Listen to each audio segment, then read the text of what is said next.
Isang tatak Kapampangan dish minsan nang nawala. Pero nahukay sa limot nang dahil sa isang cooking competition. Ang sangkap nito, suso at matres ng inahing baboy. Sa bayan ng Guagua sa Pampanga, ipinanganak daw ang putahing kung tawaging poklo. Ang tanong, makikilala pa kaya ito ng mga lokal? Hindi mo po eh. Wala pong idea about it. Alam ko po yun. Tuklong hotdog. Ay, hindi alam. Hindi ko alam. Masarap, tubig. Masarap dito. Wala, nang ako nanatingin dito. Buklong alam ko. Kung ang karamihan, nasarapan naman pero hindi na ito nakikilala. Ay naku, matagal na. Kasi mahirap lutuin yun. My goodness, 10 years na kasi umalis yung talagang kusinero namin. So wala na. Hindi na ako nakatikim. Si tita, napa-throwback pa nga. Kamukha din yung pagkaluto ng kusinero namin. Oh, wow. Uy, ang lambot, ang sarap. Bye! Noong kauna-unahang Manyaman Festival na dinaluhan ng mga kusinero mula sa iba't ibang bayan ng Pampanga, poklo ang putahing nakasungkit ng puso ng mga hurado. Lahat kaming mga judges, we were kind of surprised na it still exists pala. Ang nasa likod ng winning dish, si Jeffrey. Dahil bihira lang ang mga pangunahing sangkap para maluto ito.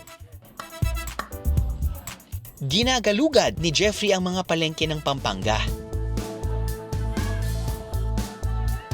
Good morning. Pwede pong tanong, may poklo po ba kayo dito? Dito kasi wala siyang Buti na lang, talaga namang ginalingan ni Jeffrey sa paghahanap. Bit-bit din niya ang pagpapasarap pa sa poklo. Ang gulgul na samut-saring dried herbs. Ang reseping ito, natutunan niya mula sa kanyang lola. At sa kanila raw magpipinsan, siya raw ang bukod tanging nakakuha ng tamang timpla. Sobrang ibang-iba yung texture niya eh, no? Opo. Sa ibang parte ng baboy, no? Opo. Para siyang milky. Opo. Para siyang tokwa. Oo, ganun nga po. Iba eh.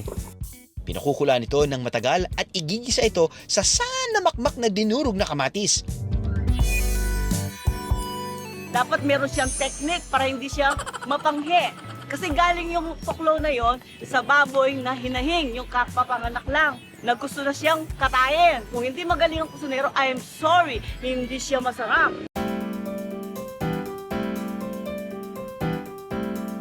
Yung luto, parang kumakain na ako ng apritada. Yun yung nalalasahan ko. Sa totoo lang, kahit anong lagay mo na laman dito dahil ang sarap ng pagkaluto ni Kuya. Dahil ang daming kamatis, tapos ang sarap ng aftertaste niya. Ang sarap ng luto na to. And proud ako dahil usually hindi ako makain talaga ng mga innards.